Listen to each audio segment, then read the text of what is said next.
Sahabat kita, Humor Sufi, nikmat! Assalamualaikum warahmatullahi wabarakatuh. Waalaikumsalam warahmatullahi wabarakatuh. Mas Pri, sehat? Alhamdulillah.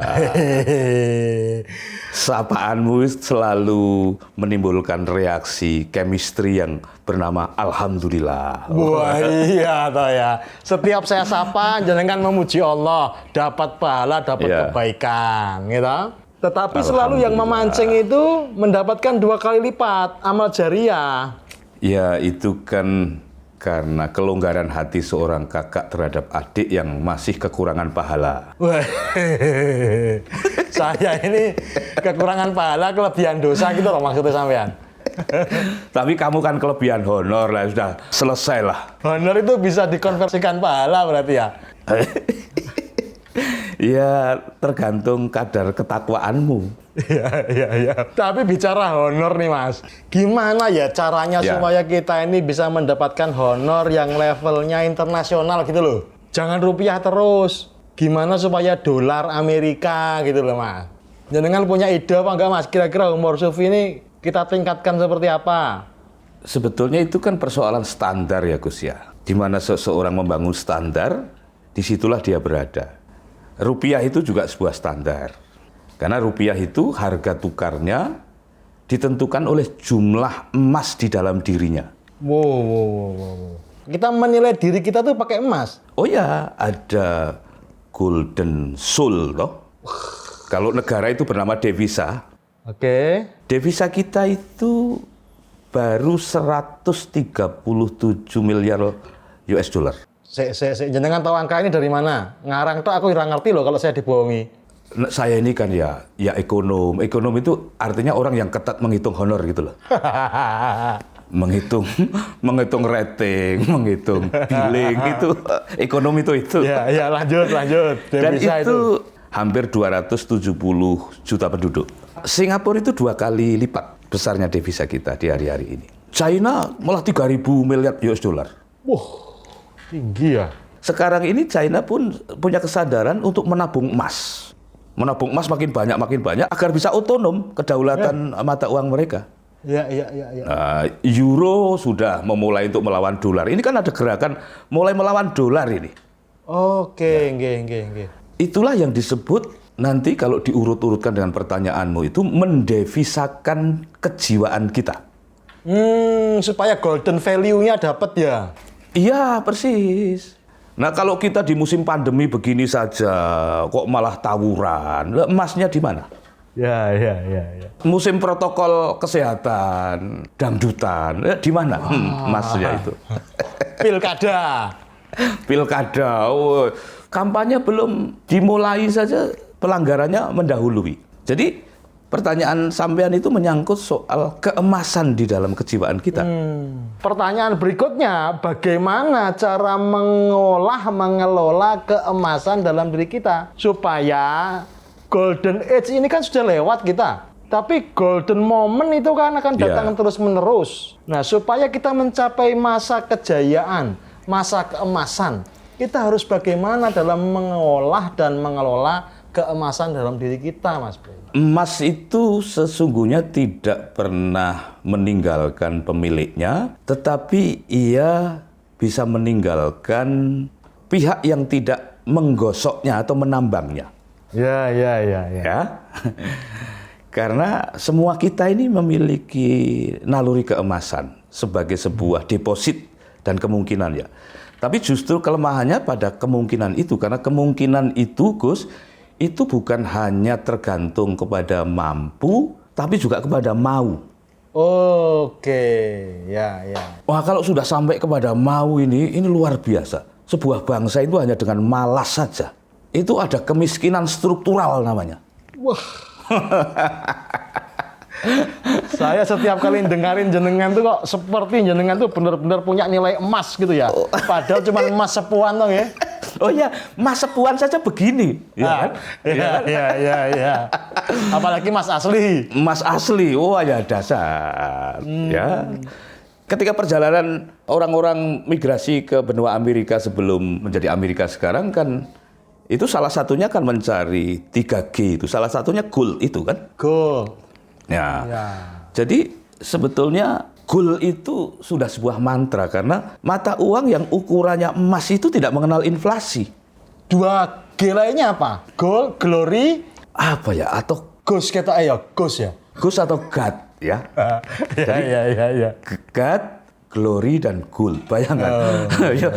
Itu 3 kesepadanan yang memang menjadi jantung. Kita punya gold tapi terpisah dari God, kita tidak akan mencapai glory. Ya. Ini berarti tidak bisa hanya mengandalkan ragawi, Ya, tapi juga harus jiwa, juga harus hati ya Mas ya. pasti. Soul, mind ya Mas ya. Sudah 2 aja ya ketika terus no. Ya. Ini saking sofistiknya internet kita ini sampai kita harus memakai bahasa kolbu di dalam siaran. Tapi hebatnya penonton kita itu, kita nggak ngomong saja mereka sudah menerima kita sebagai apa adanya. Iya. Bahkan lama-lama nggak ada gambarnya itu loh, kita ditonton.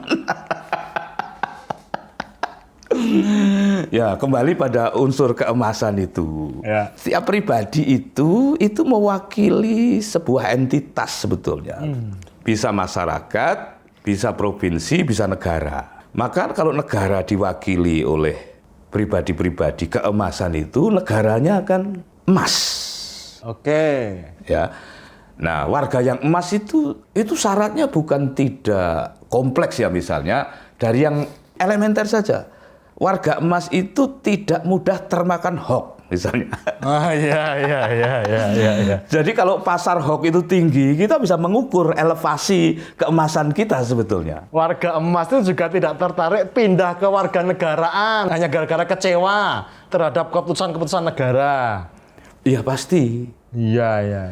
Nah, warga yang keemasan itu negaranya boleh bermasalah, tapi pribadi-pribadi itu tetap emas. Tapi Mas, kalau kita sebagai pribadi yang memiliki nilai emas tinggi, negara tidak mau atau tidak mampu merawatnya, kemudian kita mencari mengadu nasib ke luar negeri dan justru diterima, disambut dengan baik di sana, kita harus bagaimana, Mas? Kalau kitanya itu sama sekali tidak ada ruginya. Yang rugi kan negara. Karena ditinggalkan emasnya si emas itu, wah, merajalela dengan keemasannya. Cuman cara kita meratapi emas yang pergi saja itu tergantung apakah negara itu berwatak emas. Kalau tidak ya sudah, itu dianggap TKI biasa itu. Padahal tidak hanya orang-orang yang berlatar belakang akademik loh ya yang mampu mengharumkan nama bangsa kita di luar negeri itu. Juga teman-teman yang berkontribusi seni. Wah, itu keliling dunia mengharumkan nama bangsa ya. Sebentar, Gus. Akademisi itu nanti akan berkompetisi dengan banyak aspek ya. Nah, belum kita ukur sebetulnya kalau harus berkompetisi dengan seni, sebetulnya mana yang lebih superior dan inferior dari keduanya itu. Ya. Jangan-jangan puncak teknologi, puncak pengetahuan itu seni. Wih, setuju ini, kayaknya saya harus setuju ini. Misalnya sekolah ya. Sekolah yang kehilangan visi seni menjadi rombongan pekerja-pekerja pertukangan. Tanpa jiwa, tanpa hati. Iya, itu menjadi sebuah pekerja paling tukang di piramida produktivitas. Sementara pemilik-pemilik visi seni, itu kalau dia jadi orang kaya, dia tidak menjadi pedagang murni, tidak menjadi tengkulak, tapi menjadi maisenas. Persis saya nih, persis banget. Saya ini kan sekolah nggak pati beres, tapi jiwa seni saya kan bagus. Cuman ya belum keliling dunia, belum internasional. Enggak, kalau kamu itu nggak usah keliling dunia, kamu langsung akhirat saja itu malah cepat. Loh, saya tadi rasan-rasan honor internasional itu saya karena iri dengki saya dengan seorang sahabat yang sama-sama tumbuh besar di Solo, ya, sama-sama membawa harum nama Solo, Beliau ini sudah keliling dunia, puluhan negara sudah. Ya. Honor Umar Sofi ini nggak bakal diterima level internasional loh. Iya, nggak diterima, tapi tetaplah kau berikan. Ya. Ini loh, padahal loh. Ya. Tapi mungkin kata padahal nggak tepat ya. Ya. Padahal beliau ini hanya menari, Mas. Hanya juga nggak tepat, tapi saking merine saya pada beliau ini. Oke. Saya ini kalau cita-cita, pengennya tuh satu yang belum tercapai memang, belajar menari. Ya. Neng wis kadung awak iki wis kaku kabeh. Ya. Jadi yang tersisa tuh hanya iri dengkinya, Mas. Beliau ini Broadway masuk, ya. Ya. Konsernya Madonna aja loh. Madonna legend itu. Madonna loh ya, bukan Maradona. Iya.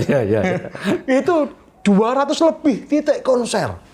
Ini kan luar biasa. Iya. Itu nilai keemasan yang seperti itu kira-kira diperolehnya dari mana, Mas? Gulauan tae seperti apa? Sebetulnya ada sebuah pakem yang bisa menjadi platform kebangsaan sebetulnya kalau kita mengerti teori genetik ini ya. Oke. Ya, genetik kebangsaan itu. Jadi misalnya kita kan pernah ngobrol dengan Mas Oman, Kang Oman. Ya. Oman Fatur Rahman. Ya, dan di abad-abad ke-15 itu kita sudah schooling masyarakat kita itu. Ya. Kita bukan masyarakat bodoh. Abad-abad ke-8 kita secara arsitektur dan teori knockdown itu malah sudah menimbulkan sebuah arsitektur yang sampai hari ini belum tersaingi toh. Borobudur ya. Iya, menggugah genetik itu sebetulnya butuh pelacakan sejarah yang standar saja. Jadi dimulai dari pelacakan sejarah saja, emasnya itu bisa kedetek. Ya. Bagaimana proses keris itu misalnya mengurai logam dari karbonnya, ya. Itu saja seni metalurgi yang dahsyat sebetulnya. Nah ini kita sudah temukan di abad-abad 15, abad-abad 14 itu. Ya. Tapi belajar sejarah sekarang ini kan tidak mudah. Malah mau dihapus ya? Makanya itu bukan tidak mudah sebetulnya, apresiasi kita kepada sejarah butuh ditinjau ulang. Sehingga lainnya sudah sampai kepada inti-inti kesejarahan itu, kita baru berdebat soal tanggal tahun dan kurikulum. Iya. Kemunduran luar biasa ini, Mas. Luar biasa. Dan kecintaan kepada sejarah tidak pernah kita rayakan secara selebratif gitu loh ya. Ya. Jadi mungkin layak diduga, teman kita yang penari ini pun keliling dunia membawa ruh kebangsaan, ruh tradisi leluhur itu ya, yang tidak dimiliki bangsa lain. Pasti. Itu kalau ia hanya berbekal genetik cangkokan yang tidak orisinal itu, ya nggak kuat. Genetik cangkokan, nggih. Prototipe tamu kita ini sebuah referensi yang yang bersifat artefak sudah, walaupun orangnya masih hidup ya. Karena jumlah orang semacam ini kurang dari 5%. Ya. Kayak yang banyak ya kayak kamu, kayak aku ini. Genetika cangkokan itu ya. Iya, genetik. Ini cangkok aja nggak jadi. Kita diokulasi aja batal loh kita ini. Ya wes kita undang aja. Okay. Beliau ini Mas Eko Supriyanto, Eko PC.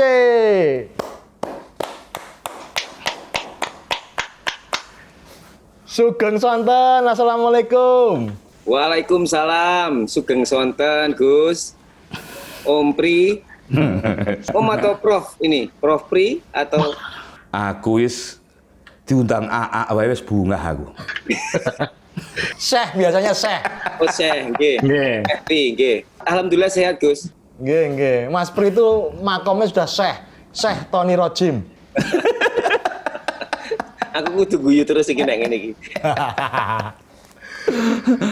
Mas Eko ini di mana? Saya sekarang ada di Solo, di studio saya di Rumah Nari. Kesibukannya apa Mas Eko? Saya sibuk banget ya Mas.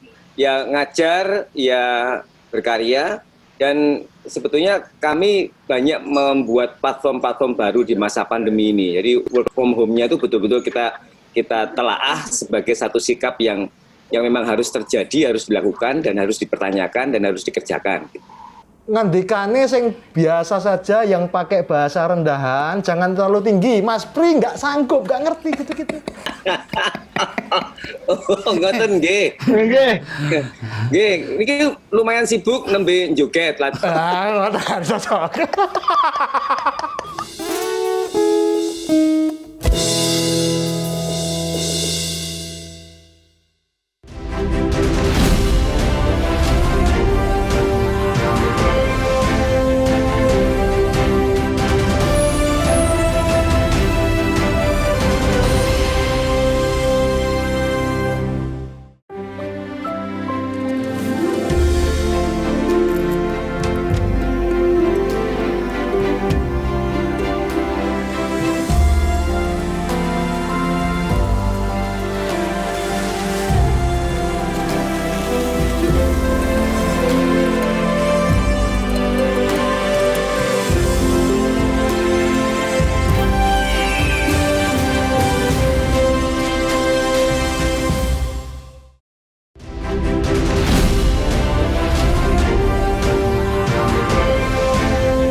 Berarti pandemi sama sekali tidak berpengaruh?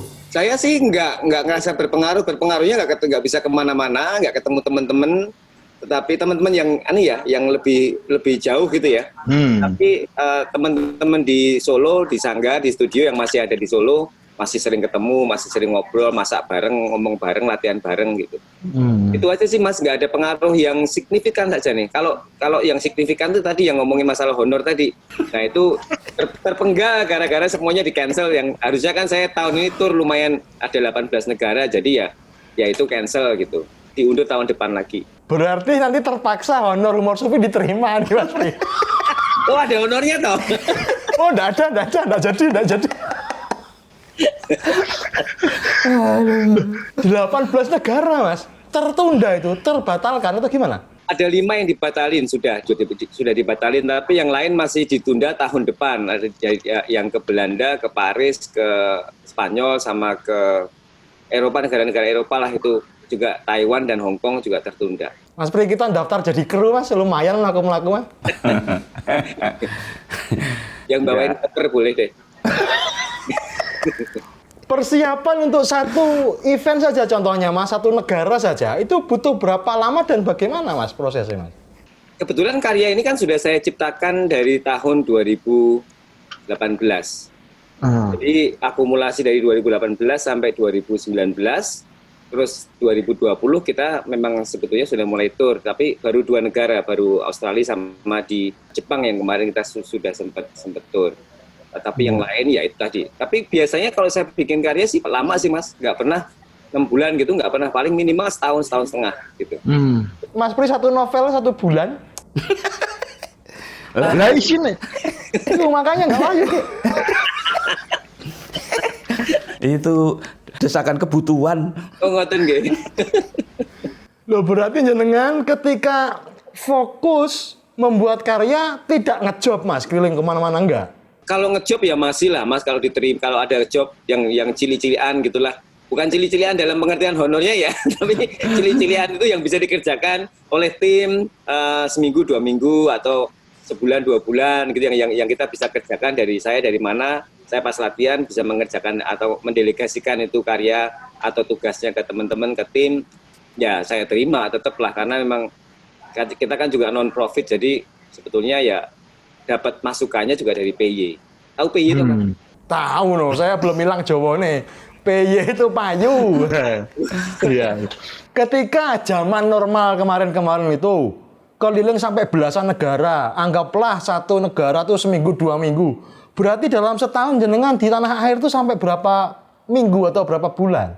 Kalau diakumulasi tahun 2018, 19, 17, 18 sebenarnya agak lumayan rame tuh. Ya paling saya sebulan 2 bulan maksimal tuh setahun. Gila Mas Pri. Ya itu pun bolak-balik pulang 3 hari, seminggu itu pergi lagi gitu. Oh, itu Mas Pri paspornya atau di stempel? Paling Malaysia. Negara tetangga, tapi kan negara tetangga tetap. Iya. Mas Pri, fenomena yang seperti ini, penari sing payu lawaris pol seperti Mas Eko ini gimana Mas Pri? Saya memotret Mas Eko sejak lama sebetulnya. Ya, Gus ya, karena ini kan sebentuk spesimen. Kalau vaksin itu spesimen gitulah ya. Artinya contoh produk gitu ya. Mas Eko itu belum mass production, tapi baru spesimen. Khusus Indonesia ya. Ini bahasanya lebih dhuwur Mas Pri malahan. Iku biarkan aja wong itu ngombe obat. Kalau giliran kita ngomong yang bener, Mas Pris pokoknya jarno biarkan aja. Oke. Wes pokoknya aku sak ngomong-ngomongku karena kita cocoknya karo honorku sing ora spiro kuwi tadi. Oke, spesimen Mas, Pribo tahu tadi. Spesimen itu contoh produk. Nah, sebagai contoh produk tentu kalau Eropa, Amerika atau negara tetangga itu membutuhkan spesimen itu tidak banyak figur-figur yang bisa menjadi representatifnya. Nah, Mas Eko itu menjangkau titik itu. Nah, persoalannya kan bagaimana Mas Eko ini dicangkok seperti vaksin ini loh, Gus. Iya. Mas Eko dicangkok, aku bayangin ya, Mas. Aduh, piye. Iya, Mas. Kalau ini tugas kebudayaan besar. ya. Ya. Karena sebetulnya negara itu juga punya template. Kalau perusahaan itu corporate culture gitulah. Kita ini kan ngerembuk corporate culture, wae kan orang patek tenanan toh kita ini. Ya, Mas Eko itu kan diam-diam juga sebagai spesimen pasti sudah well made itu di dalam kejiwaannya itu tentang corporate culture itu, karena lintas benua, lintas negara itu punya unggah-ungguh. Kalau di luar kualifikasi unggah-ungguh itu mesti ora kanggo toh. Wong gundul ngono kuwi. Jadi sehingga saya mencandra pertama itu, Gus, ada kualifikasi pribadi yang bernama determinasi. Determinasi. Ya, wah itu orang kalau memiliki itu sebetulnya nggak perlu pinter. Goblok-goblok titik urip. Kira-kira. Ya. Orang punya determinasi itu nggak usah terlalu jenius ya. Goblok-goblok titik urip. Sing penting indukan ya. Nah, saya membaca platform seorang Eko Supriyanto, bayangkan Eko Supriyanto itu kalau nggak determine by bla bla bla gitu ya, disebut Eko PC itu sudah pukulan. Ya, ini kita perlu menanyakan sejarah kata PC di situ tuh. Iya, karena jangan ngomong Eko PC yang sekarang. Ya, betul. Ya, ngomong sebutan PC itu ketika pertama kali kata PC itu di launching. Itu nggak sederhana. Ya, ceritakan Mas Eko, ceritakan. Coba Mas, sejak kapan jenengan jadi pengurus cabang juga? Oke, jadi gini, tahun 90 saya masuk STSI waktu itu dulu, SIC sekarang.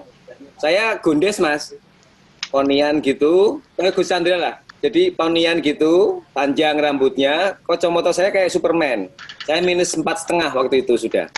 Sejak SMA saya minus 4,5 karena kokean renang itu loh Mas, nyelam di Pisangan di Magelang itu.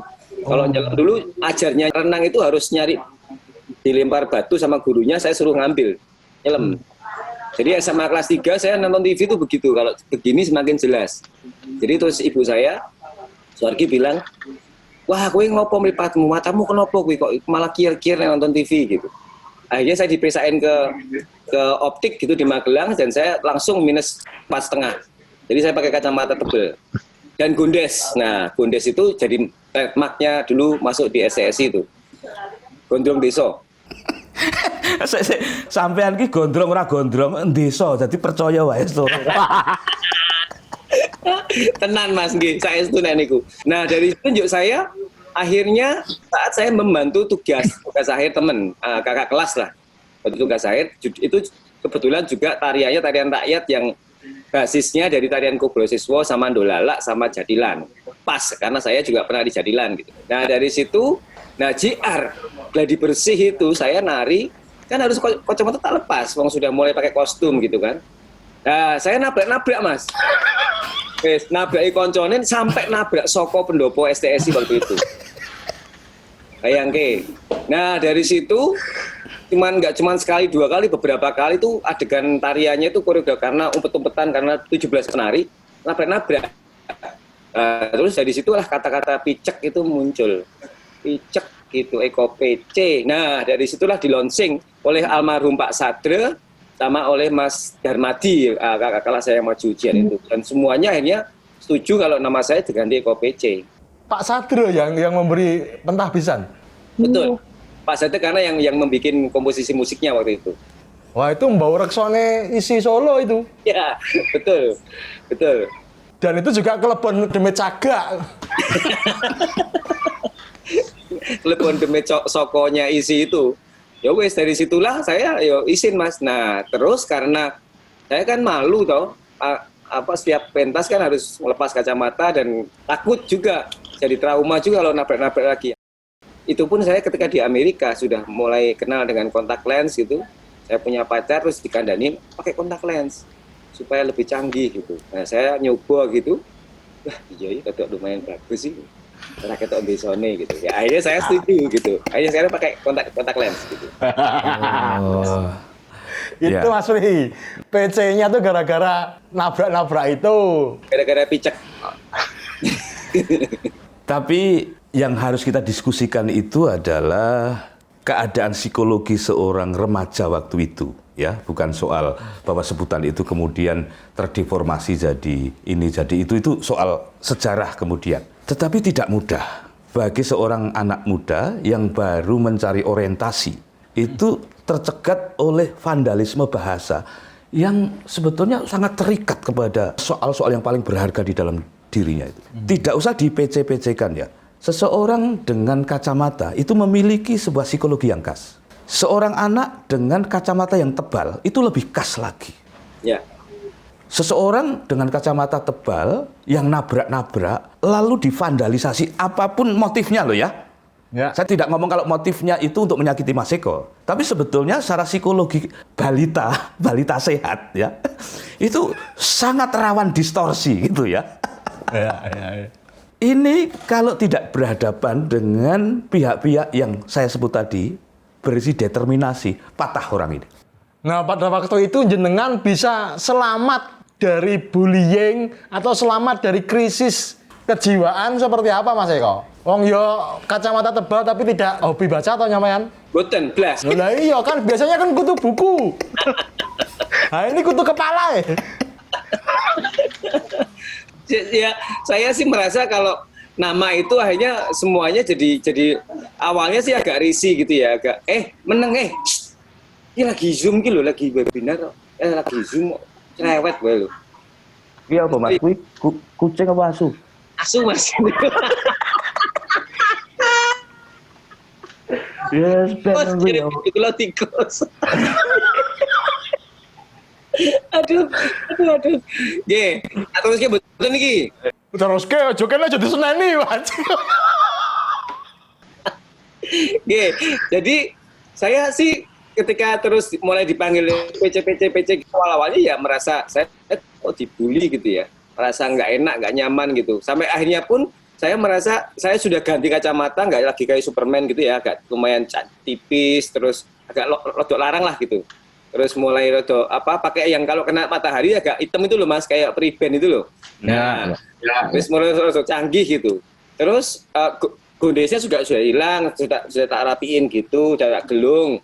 Wis nganggo apa namanya pembersih muka gitulah, sudah mulai agak kota gitu daripada mau bilang di sono tak jadiin kota lah gitu.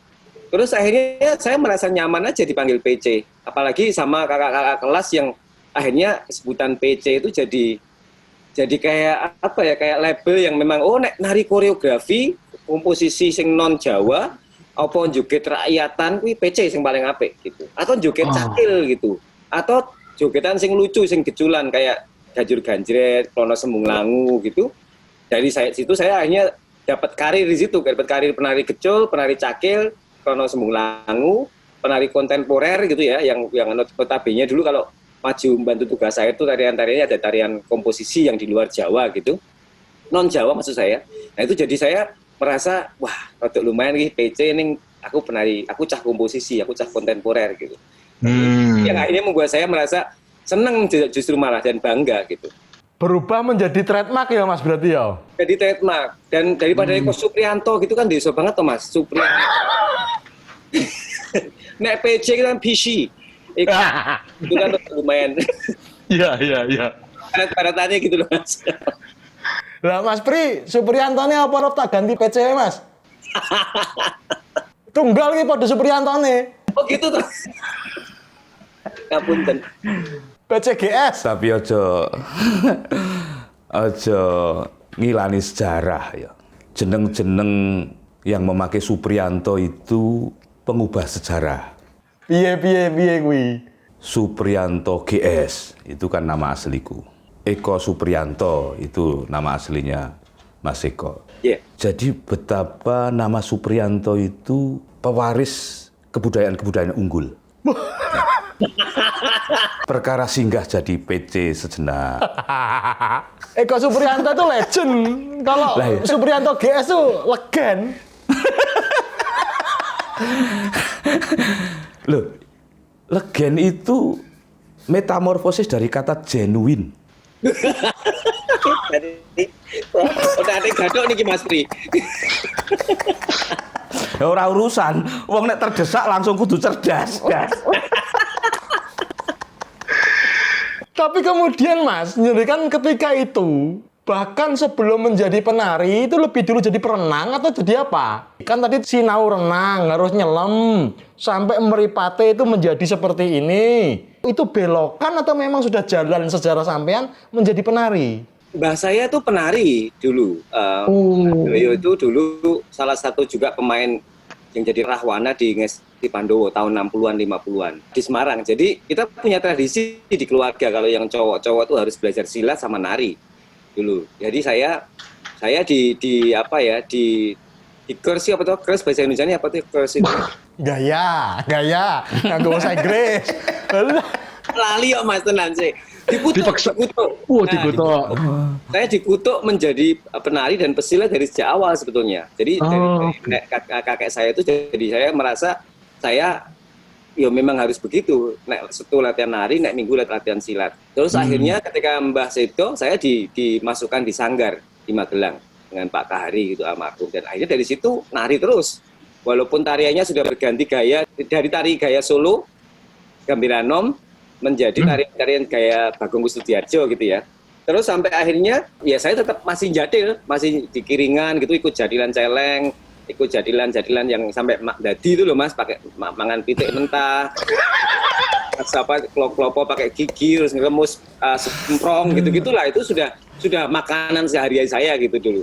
Kalau pulang tuh digawake sabuk sama bapak. Weh, penari keraton, duduk penari rakyat. Terus gue ajar ngoten niku. Nek tetep nekat. Setiap anak krungu ketok kempul itu yang jadilan itu langsung mau melayu gitu, dadi udah. Terus gudres kembang gitu. Udah wis rambu lemah gitulah, pokoknya wis ramburadul gitu. Cilianmu jajannya murah berarti ya? Wah, murah banget Mas. Ngemot botol gendeng. Mangan pitik wong. Lagi pitik-pitik sak kampung nggak ludes wina anu sampean. Disediani Mas. Nah tapi ketika SMA, nah ini lucu, SMA itu saya masuk di Semea kan, dulu cita-cita pengen jadi pegawai bank, karena nggak tahu kalau sekarang jadi pegawai bangunan nih, bangunan artis kan jadi pegawai bangunan sekarang, tapi dulu pengen jadi pegawai bank gitu ya. Terus sampai saya masuk Semea, di kelas 3 itu ada ekstrakurikuler yang harus milih antara sepak bola, bola basket, atau joget. Joget. Padahal saya kan pendek, basket kan nggak mungkin. Tidak koncone nek melu basket. Sepak bola ini saya paling benci dari dulu. Wong saiki aja benci banget kok. Wong miliarder dolanan bal itu tonton gitu loh. Mosok ora lucu lah, nggak masuk akal gitu lah pokoknya. Sampai akhirnya saya ya wis lah joget wae gitu. Walaupun tetap di EC lah, cah lanang wandu joget tok banci gitu-gitulah. Iya. Gitu. Tapi saya akhirnya ya harus masuk nari karena emang nggak punya pilihan lain dan wajib harus ikut ekstrakurikuler itu. Ya akhirnya saya nari lagi. Nari terus kebetulan keterusan nari lagi, lulus SMA, saya nganggur setahun, saya merasa ada pembukaan sanggar di Magelang, ya saya akhirnya ikut nari terus. Sampai sekarang, sampai akhirnya guru-guru saya termasuk Pak Alit Mariono dari Magelang itu minta saya untuk serius sekolah di Solo supaya mateng gitu, jogete gitu. Ya akhirnya saya sampai sekarang di Solo. Berarti sempat ada belokan sedikit ya waktu pengen jadi pegawai bank itu ya? Iya. Karena di tahun-tahun itu kan memang orang-orang itu bercita-cita yang pasti-pasti. PNS, kemudian mungkin insinyur, tentara, polisi, dokter. Lah kok penari kan gitu kan? Ya, tetapi alhamdulillah itu saya sama Bapak Ibu Suwargi itu saya didukung Mas. Jadi saya tidak mengalami kesulitan ketika akhirnya saya tetap menari gitu ya. Tetap nari dan masuk di Sanggar Pitaloka itu di Magelang. Jadi saya merasa terus disupport ya apa-apa. Nek we isone ya mung joget ya joget to wae gitu. Dan mungkin karena kakek ya. karena keturunan tadi ya yang nerusin cuma saya sampai sekarang dari keluarga besar tuh nggak ada yang jadi penari. Oh. Kamu joget lah piye? Mosok aku kon maksa jadi tentara kan ya mungkin gitu apa ya gitu. Jadi tentara tinggal sasaran bedil-bedilan kan. Sasaran tembak kayak di nomor Babu Menoreh itu.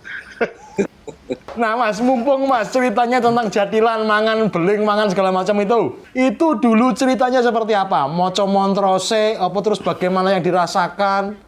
Itu kan mistis toh Mas? Ya, kebetulan kan tahun 2000 17-18 saya juga menciptakan karya berjudul Salt, yang itu adalah perjalanan ketubuhan saya dari seorang penari yang dari berbasis kultur petani. Ya. Akumulasi perjalanan karya tari yang Salt ini agak lama karena akhirnya saya belajar nyelam, diving yang secara profesional saya nyelam. Terus nggak takut lagi untuk PC karena sudah pakai masker sekarang. Ya, nggih. Akhirnya dari situ saya mencoba mengulang lagi dan ternyata memang sebagai penari itu betul-betul apa ya? Ini agak jeru Mas Pri, saya ubah. Ini agak bahasa artistik nih. Jadi mungkin tidak menjenengan. Ya, enggak apa-apa Mas Pri, enggak apa-apa, langsung aja. Jadi penelitian saya yang terakhir yang di diving itu ternyata ketika orang yang punya akumulasi memori tubuh yang memang berdasar dan bersumber dari tubuh itu diapa-apakan tuh bisa sebetulnya, termasuk ketika masuk ke dalam area anti gravitasi atau di bawah laut tadi.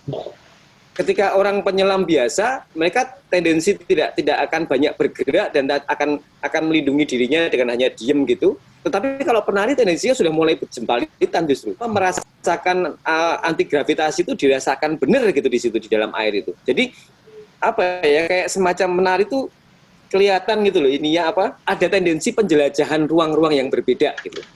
Nah inilah yang akhirnya akumulasi dari salt itu terjadi karena dari petani ke maritim. Dan ketika saya mencoba mengekspresikan dalam konteks yang petaninya, saya rujukannya adalah mencoba memanggil kembali memori tubuh saya ketika saya jadil. Saya sih sampai sekarang belum bisa menemukan rasanya koyo ngopo gitu. Yang saya tahu ketika saya nari ya saya sudah harus masuk ke dalam penjiwaan bahwa saya memang trans gitu ya. Totalitasnya itu di situ gitu. Tidak lagi memikirkan siapa penontonnya, siapa di mana saya nari gitu. Sudah saya merasakan bahwa ruang dan waktu itu menjadi satu dengan tubuh saya. Dan itu yang saya rasakan. Mungkin ketika saya mencoba lagi tak eling-eling opo ya rasanya ketika mangan pitik mentah atau ngupas kelapa dengan mulut saya atau mangan lemah itu apa ya? Yang saya rasakan ketika saya mencoba eksplorasi dengan karya itu dengan bunga atau kembang mawar putih ya. Itu saya ngerasa iki mungkin sebagai trigger saya sehingga tubuh itu bisa lebih apa pahit manisnya tuh kerasa lebih masuk gitu di dalam ekspresinya. Nah ini yang saya rasakan dan itu akumulasi dari pemanggilan memori tubuh saya ketika nari jadilan sebetulnya.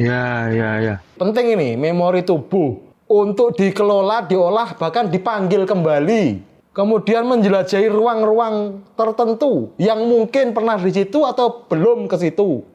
Kemudian mungkin ada semacam puncak keemasan, balik lagi soal keemasan ini. Puncak keemasan riwayat jiwa raga kita.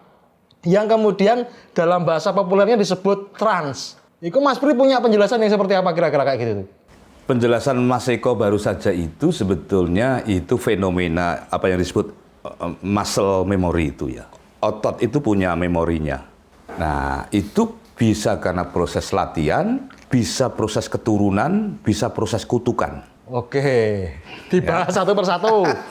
Latihan, keturunan, kutukan. Saya bujuku guyu lho Mas. Kutukane kuwi lho sing marake. Bisa ketiganya berakumulasi. Karena biasanya kalau seseorang itu secara genetik sudah ada, kalau Amatohari menceritakan serindil itu kan ada kerasukan indang ronggeng namanya. Betul. Kalau Rendra jadi penyair itu kesinungan roh kapujanggan. Kalau Eko Supriyanto jadi Demet Soko. Oh, itu valid itu valid ya. Itu sebenarnya kalau dilacak-lacak nanti ketemunya DNA. Nah, orang kalau sudah punya garis DNA itu terkutuk hidupnya. Iya. Mau basket ya nggak boleh. Ya. Mau sepak bola ya dikutuk fisiknya kecil lah, itu emang kesampar kesandung dok. Ning lapangan mau kesampar kesandung loro ati kuwi gawe gol ora mung tersinggung terus hawane. Bener Mas. Iya.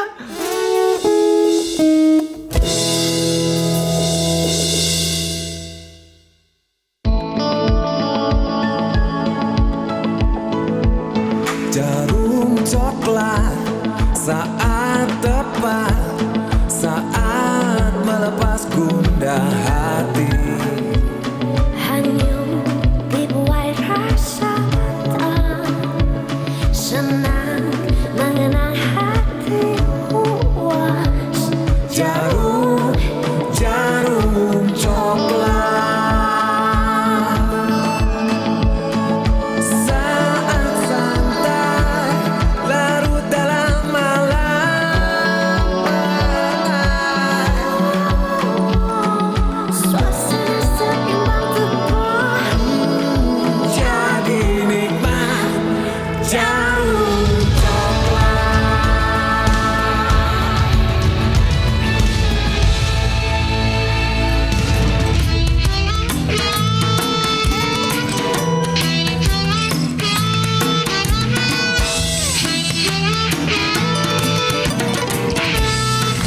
Itu muscle memory. Jadi otot itu punya memorinya, punya hard disknya. Maka ketika Mas Eko itu bersilaturahmi kepada keadaan, kalau Rendra bahasanya manjing ing kahanan, Ya, ya. kahanan apa saja, pasti muscle-nya itu terstimulan. Jadi Mas Eko iki ora usah joget, kuwi wis kaya software aplikasi kae lho. Iya. Begitu ada respon, bekerja muscle memorinya itu. Aku mbayangke Mas Pri iki muscle memory ning cangkem ya, dadi yo. Ora salah latihan wis suwe. Ya, tapi itu terlalu rumit untuk melacak seorang Eko di tingkat siaran kita ini. Ya. Kalau itu butuh workshop kita ya siaran. Oke. Intinya menghasilkan rumus yang pertama tadi. Proses seorang Eko Supriyanto itu menghasilkan yang saya sebut determinasi itu, tekad, kesungguhan. Ya pokoknya urip kuwi nggak perlu definisi, gacuk glundonge wani, kira-kira gitu. Disebut PC pun ya isin-isin sedelok, memang jatahe ora ndek isin.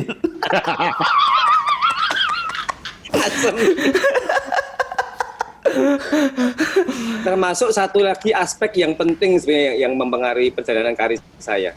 Ingin tahu nggak? Ya boleh. Mau. Bejo. Wah, bejo iki. Saya tuh sadar betul kalau saya banyak bejonya, banyak beruntung. Termasuk ketika misalnya dengan Madonna ya, saya merasa yo bejo banget gitu. Tiba-tiba saya iseng-iseng aja gitu, ngefan aja enggak gitu ya. Apalagi dengar ceritanya waktu itu juga, wah ampun ini ra umum, kan bambu, segah gitu. Jadi saya merasa bejo aja ketika akhirnya beliau sendiri yang meminta saya untuk dipilih dalam satu di tour itu, dan dari ribuan itu 10 cuman yang dipilih. Nah ini yang saya merasa 6 yang di LA itu cuma 6. Saya merasa bejo banget gitu. Teman saya yang datang bareng-bareng dari kampus dari UCLA bareng-bareng ikut audisi ya nggak ada yang keterima gitu. Itu satu. Terus tiba-tiba ketemu Julie Taymor di Broadway. Untuk Lion King saya juga merasa ya bejo aja, tiba-tiba saya jalan di Hollywood itu sama teman-teman ngobrol gitu, tiba-tiba Julie Taymor lewat, terus dia lewat, saya nggak ngerti aja lewat, terus dia balik lagi tanya, ini ayo Eko Supriyanto gitu. Terus saya bilang, wah ya saya gitu. Terus ngomong bahasa Indonesia, langsung ngomong bahasa Indonesia, ngajak supaya untuk datang untuk ikut audisi sebagai di Lion King itu untuk bantu, karena dia cerita sedikit tentang bahwa garapannya lebih banyak ke tarian-tarian Jawa, ke tarian-tarian bergete Jawa, terus topeng gitu. Jadi dari situ terus dia minta saya datang ke Hollywood, teaternya saya lupa. Di situ untuk ikut audisi, dan dari situ ya akhirnya bejo lagi saya keterima dan bekerja dengan golden honor tadi Mas, 1 jam $300. Itu waktu itu kan lumayan banyak, tahun 98 itu kan pas Krismon itu. Ya, bejo aja. Terus ketika saya keterima untuk masuk sekolah di UCLA, saya ketemu sama yang punya duit dari Ford Foundation, dari Asian Cultural Council. Saya iseng aja, Mbak, karena bahasa Indonesia, Mbak saya dikasih beasiswa tak sekolah di sini gitu. Terus pulang itu sudah dikirimi lamaran untuk daftar sekolah gitu. Jadi bejo terus mengalir bejo. Terus ketika saya sudah mulai bosen di Solo, merasa penari saya sudah pinter-pinter, sudah canggih-canggih, saya dia tawari sama Bupati Jailolo, Halmahera Barat untuk menggarap di sana. Saya ketemu dengan Mas Intan Berlian, sebuah tarian dari Halmahera Barat dengan anak-anak dari sana, yang akhirnya membuat karir saya juga semakin naik waktu itu dengan karya Kerai Jailolo, yang tur sampai berapa negara tuh, hampir 5-6 tahun kita tur. Rai Jelo bala-bala itu lumayan membuat saya terengah bahwa Indonesia Timur atau Indonesia secara khusus memang luar biasa, banyak yang masih kita bisa gali potensinya. Ini kira ngomong bahasa dosen, Mas. Jadi adik-adik semuanya harus yakin bahwa Indonesia itu diversity, 17.000 pulau itu punya kekayaan dan keragaman kebudayaan masing-masing yang sangat kuat, yang kita bisa saling terus mengemasnya, mengelolanya, merawatnya, dan menjadikan sebuah inspirasi, sebuah karya baru gitu, kira-kira. Tidak ada habis-habisnya ya Mas ya? Nggak ada habis-habisnya, Mas. Mas, soal keberuntungan bejo, ini kan tetap bisa dilacak tuh Mas riwayatnya Mas. Jenengan tuh mendapatkan intisari kekuatan mustikane bejo iki saka ngendi Mas kira-kira Mas? Nekat, Mas. Oh. Bayangin sekarang coba ketika orang tua saya orang tidak mampu, ya utangnya okeh gitu ya, tinggal di perumahan kecil yang harus dijual semuanya, terus mau nekat sekolah di Solo gitu ya. Bapak ibu saya ya wis ngene wae, nek kowe iso ngragati dhewe ya ora apa-apa mangkat to. Alhamdulillah karena memang waktu itu di STSI bayar cuma 90.000 per semester, kos juga masih 20.000 per bulan. Saya bisa nari ngantenan di tempat-tempat nganten itu bisa dari Tawangmangu pindah ke Gedung Wanita ke Solo, pindah lagi ke Sukoharjo, Klaten gitu, ke Pedan. Bisa ke situ setiap hari bisa apa PY cilik-cilik bisa akumulasinya. Itu nekat. Terus nekat di Amerika juga begitu, nggak bisa bahasa Inggris. Bisa cuma yes and no gitu. Yo nekat mangkat, Mas. Nekat mangkat wis tak rungokke wae sing penting kan mendengarkan terus tak tirokke omongane gitu. Sampai akhirnya nekat juga ketika saya minta untuk sekolah, nekat untuk akhirnya bisa ketemu dengan orang-orang yang memang betul-betul ngerti dan paham di dunia itu kayak Peter Sellers. Saya tak ketemu Peter Sellers, saya nekat aja. Saya boleh nggak masuk ikut kelasmu? Saya pengen belajar. Sampai aja diajak beliau untuk ikut nari gitu. Nekat diajak Gari Nugroho, nekat diajak ngawur-ngawuran sama teman-teman, sama Joko Anwar, sama ya nekat aja. Nekat, dan saya merasa bahwa tadi yang saya dengar tadi momen sebetulnya golden moment itu penting banget. Kalau saya mungkin nggak nekat dan nggak mengambil keputusan waktu itu antara maju ujian tugas akhir, malam ini maju ujian tugas akhir, tadi siang saya harus berangkat ke Amerika untuk milih untuk ikut American Dance Festival misalnya. Kalau saya nggak milih ikut berangkat Amerika mungkin nggak akan sampai sekian. Penting dan nekat, betul. Nekat, keberanian, tapi juga harus disangoni orang wong tua atau pasti itu. Disangoni mbah apa ya jenengan bocorke, mungkin dikai donga, dikai mantra, dikai lelaku apa yang sampai detik ini masih dijalankan. Tirakat, Mas. Bapak ibu saya itu almarhum karena sudah meninggal semuanya. Selalu mengingatkan saya untuk tirakat, melek bengi tirakat. Ojo lali karo gurumu, ojo lali karo wong sing ngekei welas asih karo kowe. Itu aja sih pesannya, lebih ke menjaga dan merawat silaturahim dengan orang-orang tua kita, dengan sesepuh, dengan yang lebih tua daripada kita. Tirakatnya spesifiknya apa Mas Eko? Puasa atau membaca doa tertentu atau melek atau kombinasi atau gimana? Melek, Mas. Tirakatnya saya kebanyakan memang dari dulu tidak pernah tidur jam 12 malam. Ke atas pasti. Yang paling penting itu sebenarnya ziarah sih. Saya sering dipeseni Bapak Ibu kalau bisa sesekali waktu kalau pas kangen inget gitu harus ziarah, harus nyekar ke siapapun yang lebih tua dari kita. Ketika jenengan mulai arep joget, matek aji, sing diwaca apa Mas? Spesifiknya nggak ada. Saya selalu demek lantai itu. Bismillah. Dan saya nyebut, ini kon buka nih serius nih. Wah iya toh ya. Saya nyebut Kakang Kawah di hari-hari saya. Sedulur Sinorowedi, sedulur Kandang, sedulur Burbo. Sedulur papat kali mau pancer. Oke. Oh, Penting ini Mas Bri. Berarti nilai-nilai luhur akar tradisi dijaga walaupun sudah sampai kemana-mana. Oh iya. Neng telatah Amerika, telatah Eropa, telatah ngendi wae sing disebut sedulur papat kali mau pancer ini Mas. Ya, harus itu. Saya akan menambah sebuah sudut pandang ya tentang bahasa nekat, bahasa untung. Tadi itu agak menghina hukum sains. Ya, karena nanti kalau semua perjalanan Mas Eko itu disebut bejo, sing ora bejo kan susah uripe. Kaya sampean. Iya, iya kan? Jadi sing bejo kok sampean tok njur piye? Kira-kira begitu. Jadi Iya. terus nekat. Liyane sing luwih nekat ke ya oke.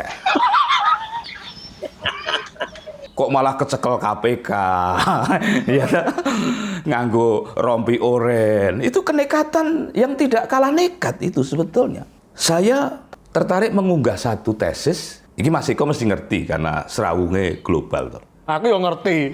Ya aku rasa ngomong. Ampun. Monggo. Jadi ini serius dan ini sebetulnya kita menjadi lebih ramah kepada sains dan asal-usul logik dan etiknya, ya misalnya. Kui the connecting dot. Connecting dots ya. Iya. wes. Oke. Ya, connecting dot itu. Nekatnya Eko ke Solo itu bukan spekulasi, walaupun waktu itu belum punya faktor penjelas. Secara redaksional ya. Ya. Tapi terkabarkan di dalam hatinya itu terkonfirmasi mangkap. Ya, itu connecting dot itu. Jadi ada faktor yang connected sudah. Titik-titik itu kudu nyambung, orang nyambung meriang deknen itu. Pokoknya net mantep karep ngoten nggih. Nah, terus misalnya Madonna. Saya nanti punya catatan tentang Madonna itu. Saya agak jengah ketika seorang Eko dipanggil kemana-mana itu seolah-olah subordinated by gitu loh. Inilah orang yang pernah dipanggil Madonna. Itu menyinggung harkatku sebagai manusia Semarang, Indonesia, Jawa Tengah.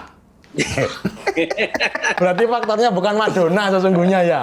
Iya, Madonna hanya the part of dot. Tapi di tangan terminologi yang keliru karena kejiwaannya juga mulai bias gitu, redaksionalnya bisa berbahaya. Seolah-olah ini subordinasi. Loh, siapa tahu kalau itu faktor intinya? Ya. Kita nggak pernah tahu. Ya saling mengintikan minimal. Atau malah mungkin Madonna itu ketolong sama Eko ya. Nah, kalau mau angku-angkuan kita kan gudangnya angkuh kita ini. Jadi aspek kerendah dirian itu sebetulnya bukan watak seorang Eko, tapi redaksi, pengundang ini itu faktor leverage-nya Madonna. Bagi saya itu kriminalisasi kebudayaan. Ya. Nggih. Edan, sebelum sampai ke Madonna, Eko wis mangan pitik urip. Bener. Lah iya, itu kesenian macam apa? Madonna tidak sanggup melakukan itu. Nggih. Ya. Lambemu. Lho iki sajen iki tak jelaske. Kowe sing goblok-goblok iki do ngrungokke ngono lho. Nggih.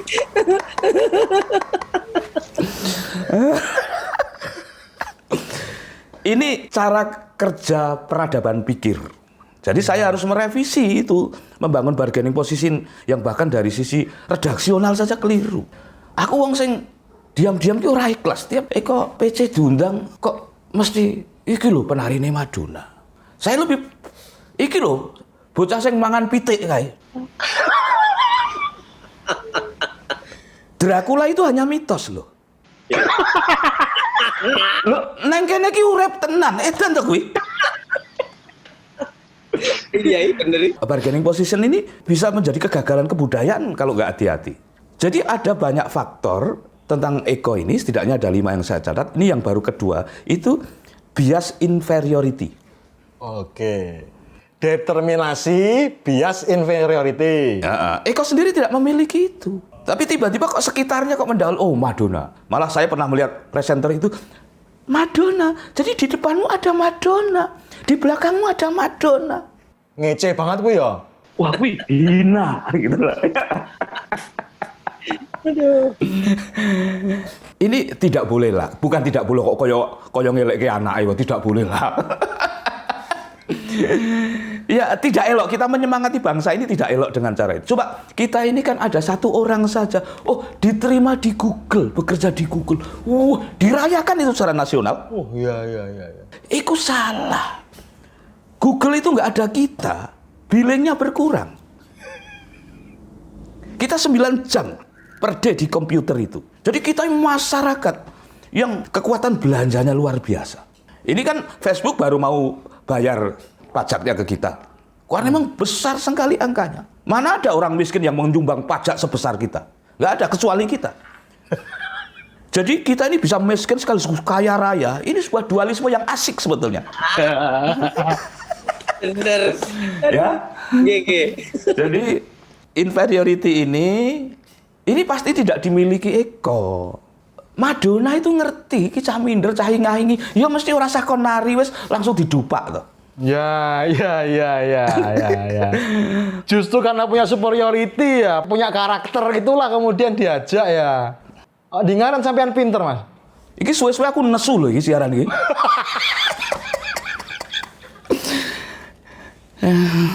Ya, ngono sik Gus, ya. Loh, bias inferiority berarti menjadi persoalan besar Mas Eko. Setidaknya dalam agenda jenengan meregenerasi penari-penari kita berikutnya. Ya. Jangan sampai kemudian bahasan tentang Madonna, tentang Lion King, atau tentang siapapun yang punya nama besar di luar sana, meredupkan nama besar yang ada di dalam sini. Ya. Langkah-langkah yang jenengan kira-kira pripun itu untuk melawan stigma seperti itu, Mas Eko? Ya saya buktiin dengan karya Mas, terbukti karya ya lumayan dengan Asian Games. Dan dengan Cry Jailulu, Bala Bala dan Salt yang sudah tur selama 7 tahun terakhir ini. Terus sekarang yang ibu-ibu Belu ini karya terakhir saya dengan ibu-ibu Mas. Kalau yang dulunya kan anak SMA gitu ya. Sekarang ibu-ibu guru semua yang ada di perbatasan Indonesia dan Timor Leste di Belu.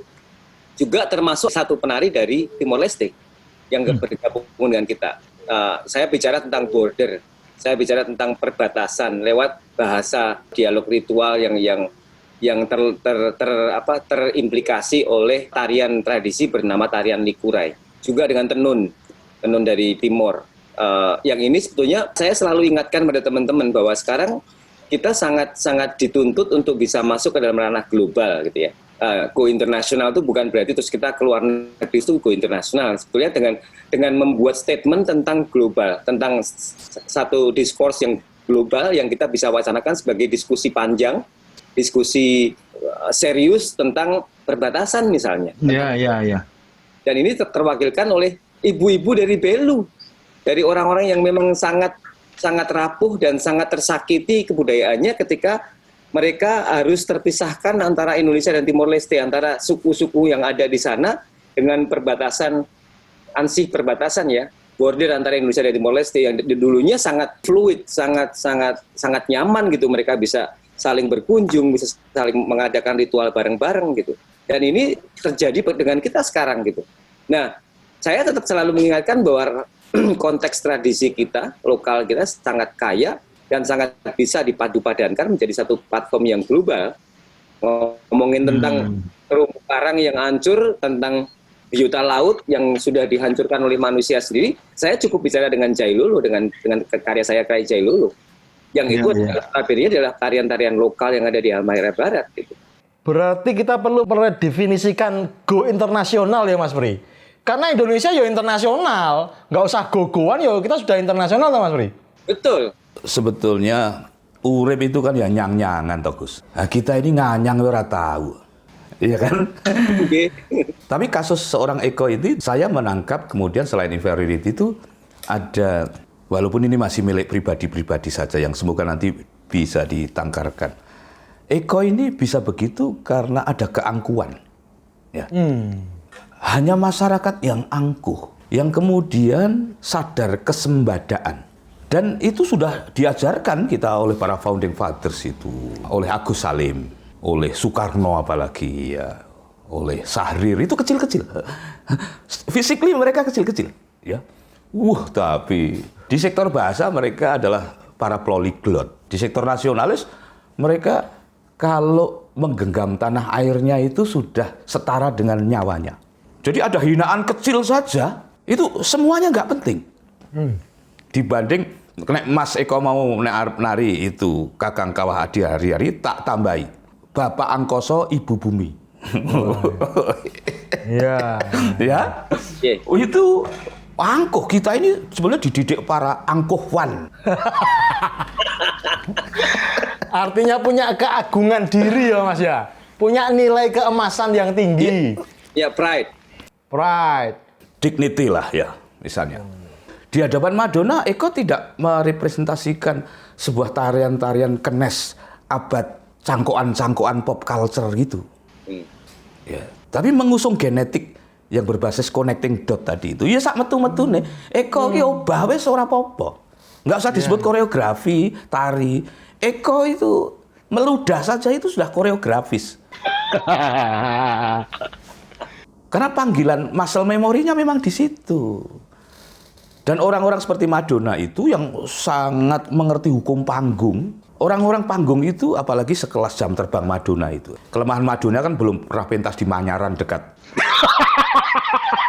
kampung saya itu. Itu bagiku tidak komplit dia. Ya.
Bicara soal keagungan, Mas, yang saya bayangkan ketika mereka menyaksikan untuk pertama kali, bahkan untuk kesekian kalinya jenengan bergerak, itu mereka apakah mengalami keterkejutan, Mas? Koyo-koyo orang tahu nyawang kedahsyatan yang seperti ini.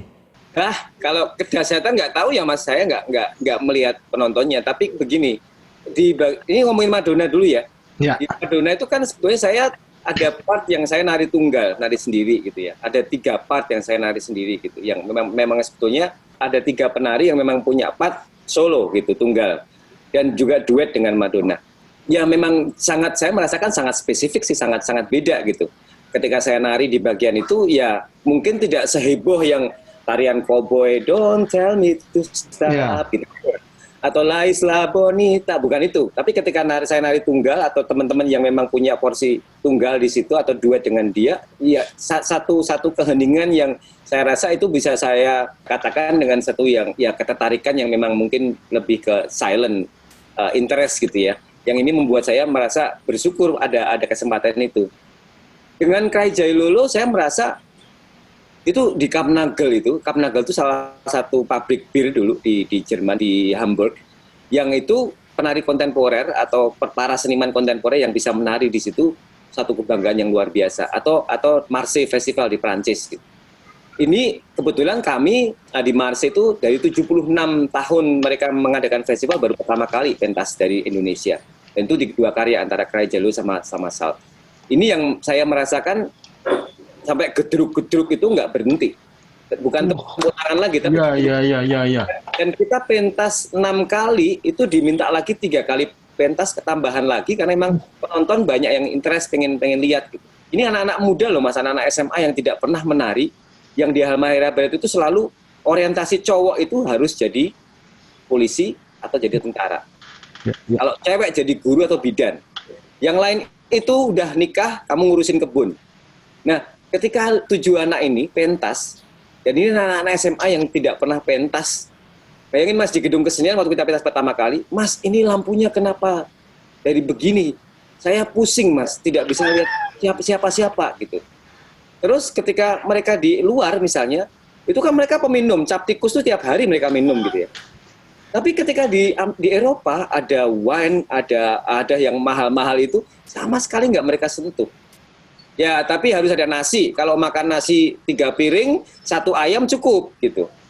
Iya. Ini yang saya merasakan bukan hanya terpesona dari penonton ke karya saya, tapi juga saya merasa gila ya. Ini saya juga sangat terpesona dengan anak-anak yang kemudian tiba-tiba mendadak sangat santun di Eropa gitu. Sangat behavior bagus dan tidak melepaskan diri dari attitude yang memang sebetulnya secara profesional sudah kita bangun, sudah kita didik, tapi tidak dengan narasi yang oh harus begini, harus begitu, enggak. Itu satu, tadi genetik, ngomongin genetik, memang anak-anak Indonesia itu anak-anak yang punya genetik yang luar biasa sebetulnya. Mampu beradaptasi dengan cepat di suatu situasi apapun. Gitu. Ini yang menurut saya tidak hanya melihat wahnya ketika saya pentas atau wahnya ketika saya membuat karya atau karya saya dipentasin, tetapi juga saya sadar betul, saya juga merasakan wah dengan apa yang sudah kita miliki sebetulnya, apa yang kita punya. Iya. Mas Pri berarti determinan, kemudian Ya. superiority, kemudian dignity. Ya. Yang keempat, kelima apa Mas? Humbleness ya. Humbleness. Karena untuk ikut audisi itu sebetulnya bukan persoalan kuat dan tidak kuat, kontestasi, kalah atau menang, bukan itu. Syarat utamanya kalau audisi dengan modal itu sebetulnya itu para mediocre saja. Tapi pribadi-pribadi yang sudah terikat kepada connecting dot tadi itu sebetulnya adalah pelunasan hajat. Beda ya? Jadi seluruh audisi yang ribuan itu hanya membuatkan panggung oleh orang yang punya titik itu. Oh, sadermo nglakoni. Iya, jadi panggung itu hanya dirayakan, tetapi kan dengan bahasa audisi, kalau langsung ekono lah ya gede ndase. Ya. Ya, yuk Madonna ya ora mungkin langsung kowe kayak cacah elek kayak dinggo ya ora. Ya, syaratnya wong urip ya audisi itu ya. Iya, dikuopiok sik ben memet gitulah. Lalu ada legitimasi bahwa lolos audisi itu kan sudah verified, kemudian sudah terverifikasi, itu membawa ijazah toh Gus. Tapi sebetulnya orang yang angkuh itu, yang memiliki dignity itu selalu juga orang yang memiliki kerendahan hati. Pribadi-pribadi besar itu kalau dijiko angkuhe, kemakine sudah langit. Ya. Tapi kerendah hatiannya juga ambles bumi. Tergantung konteks mana yang sedang kontekstual, ya. Ya. Wayayangko, ya. Rendra itu kalau ketemu Gunter Grass, ya. Wow, yo wakah itu. Iya. Iya toh. Kaya ning rat sapitu ya. Oh iya, jadi tapi ketemu Chandra Malik, ngerti ketemu wong susah ya, Anda pasor. Nah, terus humbleness itu, kerendahan hatian itu yang membuat kita menjadi awas. Mata itu bisa melakukan scanning 180 derajat. Mata orang yang angkuh itu fokus terus kepada ini pinter aku. Oh, ya. Wah, ini sugih aku. Sinis matanya ya. Iya, ngono ya aku iso. Kira-kira gitu lah. Tapi mata yang bisa men-scanning 180 derajat itu memang bisa memfokus. Tapi khusus ketika ia sedang ingin mendetail, ya, menangkap tari Makassar, menangkap tari Halmahera, menangkap pitik urip. Kalian yang pitik. Aku seneng adegan mangan pitik gitu. Lah, aku pitik mateng wis arang-arang Gus Lim.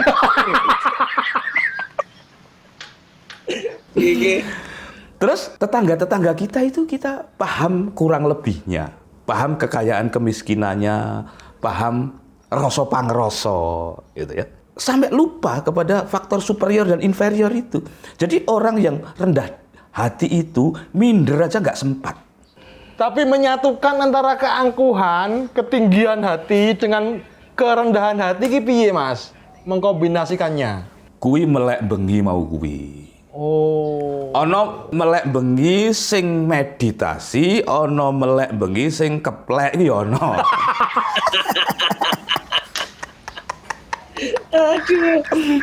Itu bentuknya bebas lah, tapi asketik kebangsaan itu harus ada. Ya. Ya, jadi bangsa ini kan kalau dilihat faktor-faktor hiburannya agak tidak asketik gitu. Itu musik-musik sing aneh-aneh Amerika ini kadang-kadang liriknya siar loh itu. Ya Green Day itu ekologis. Avenged Sevenfold itu puisi. Wah, Robert Frost. Wah, ya. Sampai yang ngrungokke to niku. Loh, Apa lagi googling? aku ki produsernya. Ya, jadi ada kebudayaan-kebudayaan yang bersifat meditatif. Nah, Mas Eko itu nyebal gitu, entah karena kesadaran, entah karena kutukan gue mau, entah karena memang pemandatan. Saya seneng itu, teori pemandatan ini seneng. Karena coba kalau kita membiayai siar kebudayaan itu lewat dinas pariwisata, larang banget. Ya remuk. Larang banget. Ya. Tapi Eko mau celulu karo gundul ngono tok.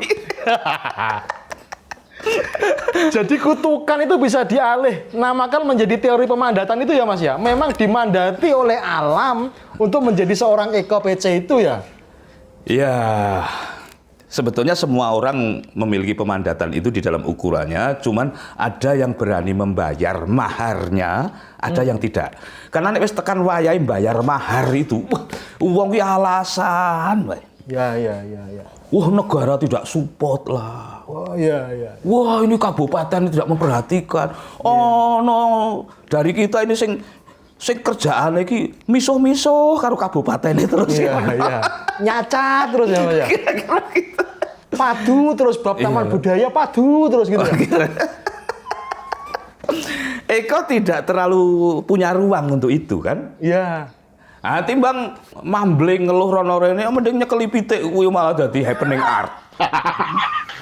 Energinya sudah tersalurkan dengan baik di situ. Meloloskan diri dari kemandekan setempat berarti ya. Jadi humbleness itu luar biasa. Itu kalau puncak tari, puncak gerak itu meditasi, hening, puncak prestasi itu kerendahan hatian. Wah, Luar biasa. Mas Pri pas kendikan is kaya pakar segalanya. Loh, aku siaran iki saking serius ngantek ngelih banget. Aku ora tahu to siaran ngantek mangan gedang ini iki. Mbok mangan pitik wae. Ampun bayangin Mas Pi, saya tak matur tapi ini kok Mas Pi ini dosen atau agamawan atau dukun ya? Pengangguran. Enggak, soalnya serius demi Allah. Saya serius matur demi Allah. Ini yang Mas Pri ngendikake tadi tuh kayak misalnya saya tuh ada sifat begitu, nek ngono aku iso. Mobil ngono aku duwe. Itu punya, Mas. Itu pada saat yang sama saya tidak pernah merasa bahwa saya harus bersaing langsung dengan mereka gitu. Tapi oh ya, tak buktikan iso. Makanya saya matur ini ikit dan iki kentir.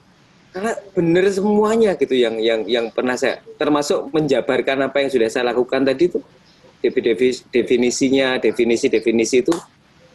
Waduh, matur nuwun sangat Mas, ini saya malah jadi ternyuh ini.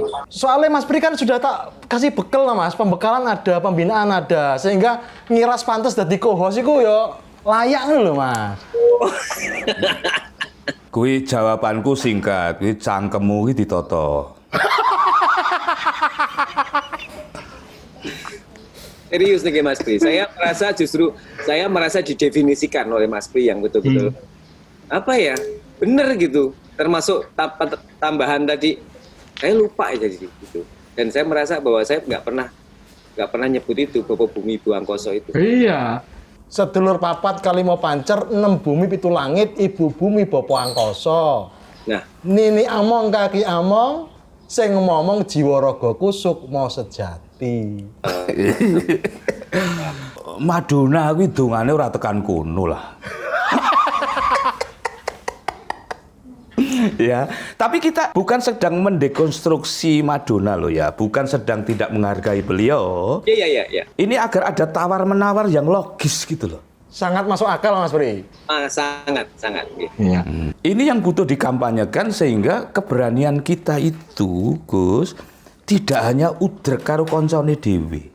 Ya. Coba sepak bola kita ini yang paling ramai kalau kita ini melawan kesebelasan sendiri. Ya, itu ramai banget. Tapi nek kita ketemu MU mesti ora ramai karena mesti kalah.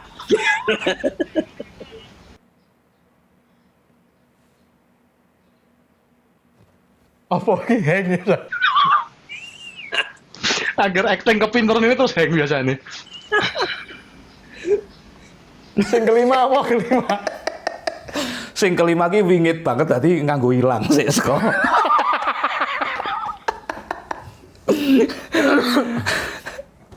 Itu bagian dari santun saya kepada sebagian besar tamu-tamu kita di Umur Sufi ini. Rata-rata tidak tahu itu panggilan chemistry atau memang kita memang didhawuhi untuk merumat para datuk-datuk itu. Itu adalah santun kita kepada tradisi. Santun pada tradisi. Wis toh, ini bangsa ini harus mentradisi. Nguri-uri tradisi kita itu ada kepada jargon yang paling dangkal. Karena itu hanya hidup di spanduk, di tanggapan-tanggapan ulang tahun proyek ini, proyek itu, untuk lamis-lamis upacara. Tetapi tidak kita rohanikan seperti Eko, merohanikan itu di hadapan Madonna. Jadi Eko itu mempresentasikan sebuah gerak-gerak yang berbasis tradisi. Ya, walaupun kita dengar lagu Beatles misalnya, Hey Jude, Paul McCartney, Ebony, Ivory, misalnya, itu kan lagu rohani sebetulnya. Ya. Jadi John Lennon itu luar biasa. Mejang kita itu, nek cara Semarang, Des. Aja beban donya kuwi mbok tumpahke mung ning pundakmu. Iso kentir kowe. Itu dahsyat itu. Jadi mereka itu spiritualistik. Mereka yang melamar Raffi Shankar, ya, tidak Raffi Shankar sing golek job yang Amerika, tidak. Sekarang ini Eko yang dilamar oleh ini, oleh itu. Jadi itu sebetulnya secara substansi Madonna yang melamar itu karena Madonna juga manusia spiritual. Pertemuan tadi berarti ya? Iya, Madonna ketika memainkan Evita Peron itu dahsyat. Itu aktor. Madonna itu main sinetron aja nggak pernah. Kok bisa acting seagung itu ya? Jadi Evita Peron itu. Gue mesti makhluk spiritual. Lah ndelok wong susah kok megelang ini kontak dia. Wah, elok tenan iki. Wis Gus ngono aja kesuwen kok malah edan bareng ya awake dhewe. Ora biasane iki menungso ki ene luwih bijaksana ngono kuwi cedhak oleh kok. Jadi kita berdua aja patiya bijaksana, wis nglakoni urip biasa wae. Halo. Mas Eko, satu komen terakhir napa monggo? Saya pengen mengatakan saja bahwa terlepas apapun yang terjadi di dunia ini sebetulnya di masa pandemi ini, saya merasa bahwa kita punya kewajiban untuk terus merawat tradisi itu, gitu.